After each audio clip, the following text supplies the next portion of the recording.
प्रभु का आत्मा हमें गाइड करता है। पुराने नियम में परमेश्वर का आत्मा साथ साथ चलता था। नए नियम में प्रभु यीशु के स्वर्गारोहण के बाद प्रभु का आत्मा हमारे अंदर, हमारे भीतर, हमारे मनों में प्रभु का आत्मा प्रवेश करता है। हालेलुया। यदि हम परमेश्वर के साथ बने रहें, यदि हमारी सहभागिता परमेश्वर के साथ हर रोज की हो जाए, प्रतिदिन परमेश्वर के साथ बने रहना, रोज प्रेयर्स, रोज जब प्रभु का आत्मा कहे कि चलो प्रेयर करो, चाहे कितना ही इंटरटेनिंग, चाहे कितना ही मन पसंदीदा काम हम क्यों नहीं कर रहे, लेकिन जैसे प्रभु का आत्मा हमें कहे कि परिवार से अलग हो जा और प्रेयर में बैठ, यदि हम सेम टाइम प्रभु के आत्मा की आवाज को सुनते हैं तो हम और भी गहरी और कठिन बातें, गहरी बातें जो परमेश्वर हमसे कहना चाहते हैं, उन्हें भी हम सुन पाएंगे। ये शुरुआत है एक मसीही लाइफ की, कि शुरुआत में परमेश्वर हमसे बात करता है कि जाओ अलग हो, प्रेयर करो। और जब हमें परमेश्वर देखता है कि हम इतनी छोटी बात जो प्रभु के लिए हम उसे फॉलो कर रहे हैं, फर्स्ट स्टेप फॉलो कर रहे हैं, प्रभु ने कहा कि प्रार्थना करो, हम सेम टाइम उठे और प्रार्थना में लग गए, देन परमेश्वर कहता है मैं तुझे और भी गहरी बातें बताऊंगा। देन परमेश्वर आपसे बातें करता है, देन प्रभु का आत्मा आपको गाइड करना शुरू करता है। लेकिन जब आप फर्स्ट स्टेप ही, प्रथम स्टेप पर ही आप इग्नोर करते हैं, आप परमेश्वर की आवाज को सुनते नहीं, प्रभु कहता है चुप कर, अपनी बीमारी अन्य जातियों में मत बता। प्रभु कहता है ना डर, क्यों डरता है, क्या विरोध का डर है तुझे? प्रभु कहता है मत रो, इतना नेगेटिव मत बोल, प्रार्थना कर।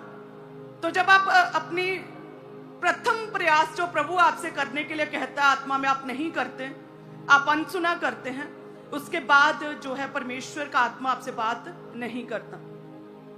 सो जब भी प्रभु का आत्मा हमें गाइड करे कि प्रार्थना करो, सेम टाइम हमें प्रेयर में जाना चाहिए। मैंने प्रभु के दास को आज तक तो ऐसे ही देखा है कि हम पहले तो बैठे होते हैं और बातें कर रहे होते हैं, बच्चे बैठे होते हैं और एकदम से प्रभु के दास उठते हैं। और पहले पहले तो शादी के बाद पूछना पड़ता था क्या हुआ, बट अब क्या, अब पता चल गया कि अच्छा जी प्रभु के आत्मा ने कहा प्रार्थना करो, वो उठ गए और अब जा रहे हैं, और वो प्रेयर के लिए अब जा रहे हैं। ऐसे ऐसे परमेश्वर की, ऐसे प्रभु के आत्मा की आवाज को सुनना। जब प्रभु कहे कि चलो अभी बहुत हुई बातें, अब प्रेयर करो, अब प्रार्थना में लग जाओ, अब बहुत बातें हो गई, चलो अब बाइबल रीड करते हैं, परमेश्वर के वचन को पढ़ते हैं। जब इस रीति से हम कार्य करेंगे, परमेश्वर हमसे बातें करते हैं। हालेलुया। यदि हम प्रभु के वचन में पढ़े, पहला राजाओं 19 अध्याय और उसके 20 में लिखा, तब वह बैलों को छोड़कर, तब अलीशा बैलों को छोड़कर एलिया के पीछे दौड़ा और कहने लगा, मुझे अपने माता पिता को चूमने दे, तब मैं तेरे पीछे चलूंगा। कहते जब परमेश्वर के दास ने, एलिया ने अलीशा को चुना प्रभु के कार्यों को करने के लिए, आज के विश्वासियों की तरह सेम अलीशा कहता कि मुझे अपने माता पिता से मिलने दे, अपने माता पिता को बाय बाय करने दे। जैसे पवित्र आत्मा आपसे कहता है कि चल प्रार्थना कर, तो आप कहते हैं कि नहीं जी अभी तो दाल पक रही है, अभी तो बच्चे सोए नहीं, अभी तो ये काम है, अभी तो मैंने क्लीनिंग करनी है, अभी मैंने नहाना है। सेम इसी रीति से आज के विश्वासियों की तरह जब प्रभु ने पुकारा चल, तो वो कहता मुझे अपने माता पिता, पेरेंट्स को बाय बाय कहने दे, मुझे अपने माता पिता को बताने दे कि परमेश्वर ने मुझे चुना है, अपने कामों के लिए मैं जा रहा हूं, मुझे रुको, मुझे ये करने दो, विश्वासियों की तरह। तो एलिया ने जो कहा वो एक्चुअल में प्रभु के दास ने, परमेश्वर की आवाज थी, प्रभु के मन की इच्छा थी, प्रभु के मन की बात थी, जो प्रभु ने कहा कि मैंने तुझसे क्या कहा। यहोवा पास से होकर चला, यहोवा के सामने कहते, तब उसने कहा लौट जा, मैंने तुझसे क्या किया है। एलिया ने कहा चल जा, लौट जा। अगर तू सीरियस नहीं मेरी आवाज को सुनने के लिए, अगर तू सीरियस स्पिरिचुअली सेंस नहीं तुझे कि जब प्रभु का आत्मा तुझे कुछ कहता सेम टाइम कार्य करना है, तो जा, लौट जा, रहने दे। मैंने तुझसे ऐसा क्या अनोखा काम कह दिया? क्या तुझे मैंने 100 मीटर की दौड़ लगाने के लिए कह दिया जो तेरी टखनों में बल नहीं और तू भाग नहीं सकता? मैंने तुझे ऐसा कौन सा काम कह दिया जिसके लिए तुझे लाखों रुपए पे करने पड़ेंगे और तू कर नहीं सकता? मैंने तुझे ऐसा कौन सा काम कह दिया विश्वासियों के, जो तुम अब प्रार्थना करोगे तो तुझे लाखों का, करोड़ों का तुझे लॉस हो जाएगा? मैंने तुझे कहे कि क्या कह दिया, क्या अनोखा कार्य? मैंने तुझे प्रार्थना करने के लिए ही तो कहा, प्रभु कहते हैं। एलिया कहता क्या क्या कह दिया मैंने तुझे, जा लौट जा, बस कर। अगर नहीं कर सकता तो रहने दे, यदि एक्सक्यूज देने हैं तो बस कर, मैं किसी और को देख लूंगा। आज भी परमेश्वर इसी रीति से हमसे बातें करते। जब फर्स्ट आप कहते मुझसे प्रभु बात क्यों नहीं करता, पास्टर जी हमें बताते हैं कि प्रभु ने मुझे स्लीप का दर्शन दिया। प्रभु ने कहा जब बच्चे गाएं तो इस रीति से ऐसा क्रॉस होना चाहिए, ऐसा रेड कपड़े पे इतने उसमें वल होने चाहिए, इस तरह से बच्चे खड़े हों, ये पहनना, ऐसे चलना, ये करना। प्रभु हमसे बातें क्यों नहीं करता? क्योंकि जो कलीसिया हैं वो प्रथम और शुरुआती बातें जो परमेश्वर हमसे करता है उसे हमेशा अनदेखा और इग्नोर करती हैं। प्रभु हमसे कहते चल उठ और प्रार्थना कर, आप कहते प्रभु जी अभी तो दाल पक रही है, अभी तो बच्चे सोए नहीं, अभी तो मुझे खाना बनाना, अभी मैंने नहाना है, मैं फ्रेश हो जाऊं। प्रभु कहते चल बस कर, मैंने तुझे कहा क्या क्या अनोखा काम कह दिया, मैं किसी और से बात करता हूं। तो शुरुआती समय जो है, जो परमेश्वर हमसे कहता है, जो बातें करता है, जो पवित्र आत्मा हमसे बातें करता है शुरुआती समय की, उन्हें जरूर फॉलो किया करें। कहते शैतान अटैक करता है बीमारियों के द्वारा, शैतान अलग अलग तरह के डर में डालता, सताव, विरोध, और वो इसलिए ऐसा करता है कि ताकि आप पीछे मुड़े। अलीशा पीछे मुड़ने लगा। अगर पीछे मुड़ता, परिवार, अपने संगी साथियों, अपने गांव की ओर वापस लौटता, रिश्तेदारों में जाता, तो कई तरह की उसे बातें कहते, कई तरह के एडवाइस देते कि नहीं कोई और पास्टर को सुन लेते हैं, किसी और सेवक के पास चलते और उससे पूछते, डबल चेक करते हैं कि क्या वाकई में मैं चुना गया हूं, क्या ये सत्य है जो एलिया ने कहा कि सब कुछ छोड़ दे अपना बिजनेस, क्यों अच्छा खेती बाड़ी अच्छी चल रही थी, क्या ये सच? क्रॉस चेक करते हैं किसी और से। मैं खुद प्रार्थना में बैठता हूं और प्रभु से पूछता, क्या प्रभु तेरे दास ने जो कहा वो सत्य है? अगर वो वापस लौटता तो लोग उसे कंफ्यूज करते। इसीलिए कहते हैं कि एक ही चर्च के साथ जुड़े रहना, और यदि आपका पास्टर पवित्रताई में है, मिरेकल्स साइंस को बाद में देखें, पहले कैरेक्टर देखें। यदि आपका पास्टर कैरेक्टर में अच्छा है, प्रेयर में है, परमेश्वर के साथ उसका रिलेशनशिप अच्छा है, देन आप अगर वो कुछ कहे तो इट मीन्स वो परमेश्वर की आवाज है, आप उसे फॉलो कर सकते हैं। हालेलुया। तो कहते हैं इसीलिए एलिया ने उसे रोका कि स्पिरिचुअल व्यभिचारी भरे पड़े हैं, मत जा वापिस। जो स्पिरिचुअल व्यभिचारी है वो तुझे कंफ्यूज कर देंगे कि जा उधर चला जा, जा उससे चेक कर ले, जा एक बार प्रार्थना करके देख ले। हम बैठकर रोजों में पूछ लेते हैं प्रभु से, तो ये कंफ्यूज कर देंगे, मैंने तुझसे क्या अनोखा काम मांगा है, चल वापस मेरे साथ, नहीं तो फिर मैं ये अपना आइडिया, प्रभु कहते हैं जो योजना मैंने तेरे लिए अलीशा रखी उसे मैं स्किप करता हूं।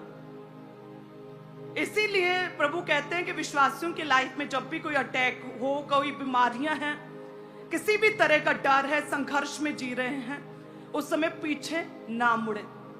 जैसे ही हम पीछे मुड़ते हैं तब शैतान अलग अलग रीति से कंफ्यूज करता है, अलग अलग रीति से आपको परमेश्वर से दूर करता है।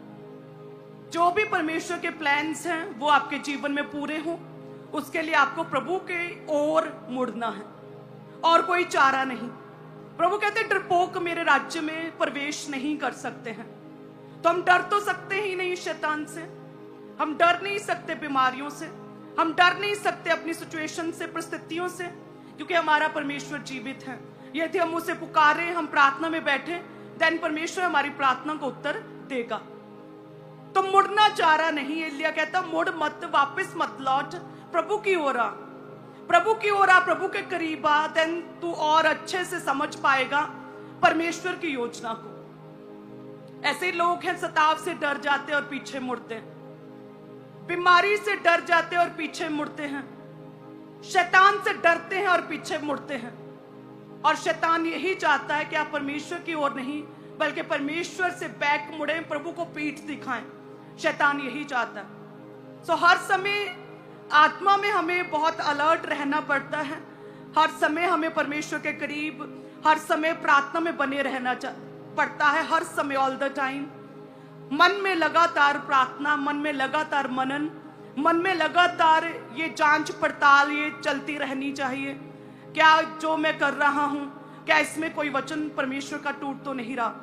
जैसे परमेश्वर ने प्रे माउंटेन पर अपने दास को कहा, स्वर्गीय दूतों ने दर्शन देकर, कि ऑल द टाइम अपने लोगों को, अपनी कलीसियों को कहो, ऑल द टाइम प्रार्थना करते रहो, हर समय मनन करते रहो मन में। प्रभु कहते कि यदि 1/3 स्वर्गीय दूत जो है वो भरमाए गए हैं शैतान के द्वारा, तो आप ये ओवर कॉन्फिडेंस में कलीसिया नहीं आ सकती हैं कि मैं तो बहुत पवित्रताई में हूं, मैं बहुत प्रेयरफुल हूं, मुझे कोई अटैक नहीं हो सकता। प्रभु कहते अपनी कलीसियों को कहे, हर समय प्रार्थना करते रहो, हर समय मनन करते रहो, कहीं तुम गिर ना जाओ। और प्रभु कहते जो अपना हाथ हल पर रखकर पीछे देखता है वे भी मेरे योग्य नहीं।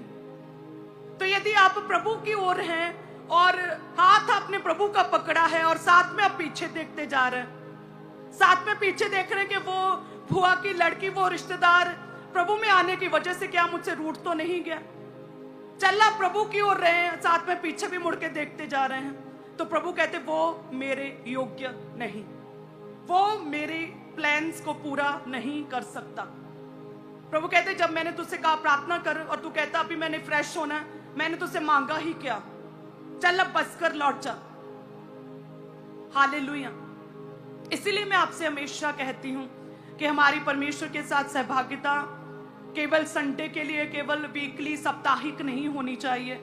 रोज परमेश्वर के संग बैठना, प्रभु के साथ बने रहना, क्योंकि आप जानते हैं जो आप न्यूज में देखते वॉर्स कहां पे होती, सरहदों पर वॉर्स होती हैं, सरहदों पर होती है ना, लेकिन जो शैतान के साथ आपकी वॉर है वो किसी को दिखती नहीं, वो आपकी आंखों के सामने नहीं होती। वो युद्ध का स्थान जो है वो आपका बुद्धि, आपका दिमाग, आपका ब्रेन है, जो आप शैतान के साथ फाइट्स को लड़ते हैं। शैतान आपको जब शक में डालता है, कंफ्यूजन में डालता है, तू ये नहीं कर सकता, प्रभु तेरी सिचुएशन को चेंज नहीं कर सकता, तेरे हालात बदलेंगे नहीं, वो क्या युद्ध का स्थान आपकी बुद्धि है। यदि आप रोज परमेश्वर के वचन को पढ़ें, सत्य से अपनी कमर को कसें, सत्य यानी कि परमेश्वर के वचन को रोज पढ़े, अपनी बुद्धि में परमेश्वर के वचन को समाएं, देन जो है युद्ध का स्थान वो आपका है और परमेश्वर आपको जिताएगा। हालेलुया। आपको क्या लगता है शैतान कहां पे आपसे कहां फाइट करता है? आपसे जो फाइट है सबसे पहले शुरुआत उसकी आपके दिमाग में होती है। आपके दिमाग में वो शक डालता, वो कहता है कि अब तू चंगा नहीं हो सकता, अब देरी हो गई है, अब कुछ हो नहीं सकता है, अब परिस्थितियां चेंज नहीं हो सकती हैं, तू बहुत बड़ा पापी है, तू ठीक नहीं हो सकता, तूने इतने पाप किए, तुझे प्रभु चुनेगा नहीं, तू पढ़ा लिखा नहीं, तू गरीब है, ऐसे ही रहेगा। आपके दिमाग में वो आपके साथ युद्ध लड़ता है। और यदि आपने अपनी कमर को, अपने बुद्धि को वचन के साथ कसा नहीं, तो आप कैसे जीतेंगे? इसीलिए प्रभु कहते हैं कि रोज प्रभु का वचन पढ़ो, अपनी कमर को सत्य से, अपनी बुद्धि को परमेश्वर के वचन से पूरी तरह से स्ट्रांग और पावरफुल करो और सत्य से, वचन से कसो। प्रभु कहते सुसमाचार की तैयारी के जूते पहनो। और आप कहते हैं कि मेरी लाइफ में अभी कोई टेस्टमनी बनी नहीं, मैं दूसरों को कैसे बताऊं, कैसे सुसमाचार सुनाऊं अपने रिश्तेदारों को। लेकिन आपकी लाइफ में कार्य नहीं हुआ, लेकिन आपने अनेकों लोगों को देखा, प्रभु के बड़े कामों को देखा अपने चर्च में। आप अपने रिलेटिव्स, अपने संगी साथियों को आप प्रभु के बारे में बता सकते हैं, क्योंकि परमेश्वर ने कहा सुसमाचार की तैयारी के जूते, कि भले ही मेरी लाइफ में काम नहीं हुआ, लेकिन जो परमेश्वर ने उस बहन की लाइफ में कार्य किया, 14 साल के बाद बेबी हुआ, जो उस व्यक्ति की लाइफ में कार्य किया, उसने नशे छोड़ दिए, जो परमेश्वर ने अपने दास की लाइफ में कार्य किया, मैं उसे जरूर लोगों को बताऊंगा, मैं चर्च का एड्रेस दूंगा, क्योंकि परमेश्वर ने कहा कि सुसमाचार की तैयारी के मेल के जूते पहनो और जाओ और सुसमाचार सुनाओ। हालेलुया। जब आप वचन को पढ़ेंगे तो आपको वचन की सीरियसनेस का अंदाजा होगा कि प्रभु किस कदर हमसे चाहता है कि हम वचन पर चलें, और किस कदर प्रभु चाहते हैं कि हम स्ट्रांग हों अपनी बुद्धि में, अपने दिमाग में वचन के साथ स्ट्रांग और पावरफुल हों। किस कदर परमेश्वर चाहते हैं कि हम एक प्रार्थना योद्धा बने, किस तरह से प्रभु चाहते हैं कि अपनी बीमारी, अपने दुखों में परमेश्वर के करीब आएं और एक पावरफुल, मजबूत रिश्ता हम परमेश्वर के साथ अपना जोड़ें और बनाएं। हालेलुया। जब हम रोज वचन को पढ़ेंगे देन आप समझ पाएंगे सीरियसनेस को, और आपके जीवनों से स्पिरिचुअल नॉनसेंस जो है वो खत्म होगी प्रभु यीशु के नाम में। सब कहें आमीन, हालेलुया। सो कितने जन तैयार हैं आज से?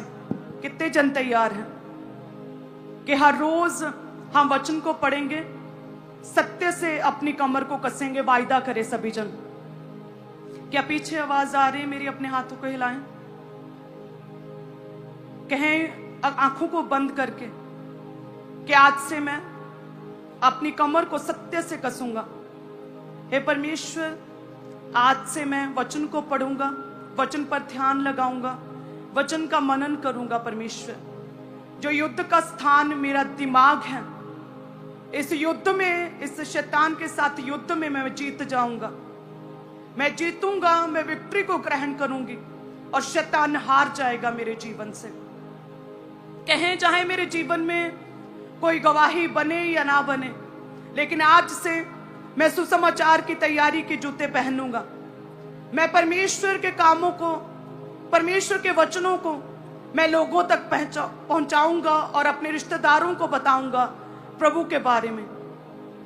चाहे कैसे भी हालात हों, लेकिन मैं परमेश्वर के वचन को अपने दिल में समाये रहूंगा। अपने दिल में, अपने हार्ट में वचन रूपी पट्टियों को सुरक्षित रखूंगा। कहे हे परमेश्वर, तेरा वचन एक पावरफुल बीज है जो 30, 60 और 100 गुना फलों को लेकर आता है और कईयों के जीवनों में व्यर्थ ठहरता है। लेकिन परमेश्वर, उस उपजाऊ भूमि की तरह 30, 60 और 100 गुना फलों को मैं ग्रहण करूंगा। तेरे पावरफुल वचन को, उस बीज को मैं अपने मन में, अपने दिल और दिमाग में ग्रहण करूंगा और तेरे वचन के अनुसार मैं चलूंगा। परमेश्वर, ऊंची आवाज में कहें, तेरा आत्मा मुझे छुए परमेश्वर, तेरा अनुग्रह मेरे जीवन में कार्य करे। सभी ब्रांचेस, तेरा आत्मा मुझे छुए परमेश्वर। मैं पीछे नहीं मुड़ूंगा, मैं आगे बढ़ूंगा। मैं पवित्र आत्मा की आवाज को सुनूंगा, मैं खुदा की आवाज के अकॉर्डिंग अपने कामों को करूंगा। मैं आज से अपना time table, spiritual time table set करूंगा। मैं अपनी प्रेयर को अपने जीवन में प्रथम रखूंगा। मैं वचन पढ़ना, बाइबल रीड करना अपने जीवन में प्रथम स्थान दूंगा। परमेश्वर, मैं रोज बाइबल पढ़ूंगा, मैं रोज वचन पढ़ूंगी। परमेश्वर, मैं सत्य से अपनी कमर को कसूंगा खुदावंद, और शैतान से मैं जीत जाऊंगा। हम कहते प्रभु यीशु के नाम में आमीन, आमीन, हालेलुया। अगर ये वचन आपको आशीष दे रहा है तो इसे अपने जीवन में अपनाइए और दूसरों तक भी जरूर पहुंचाइए। याद रखें, केवल यीशु ही जीवन का सच्चा मार्ग, सत्य और जीवन है। अगर आप चाहते हैं कि परमेश्वर का वचन रोज आपके दिल तक पहुंचे तो हमारे चैनल को सब्सक्राइब करें, वीडियो को लाइक करें और बेल आइकन दबाना ना भूलें। प्रभु यीशु आपको आशीष दे, आपको सुरक्षित रखें और आपके जीवन में अपनी शांति और सामर्थ भर दे। धन्यवाद। मिलते हैं अगले वचन में।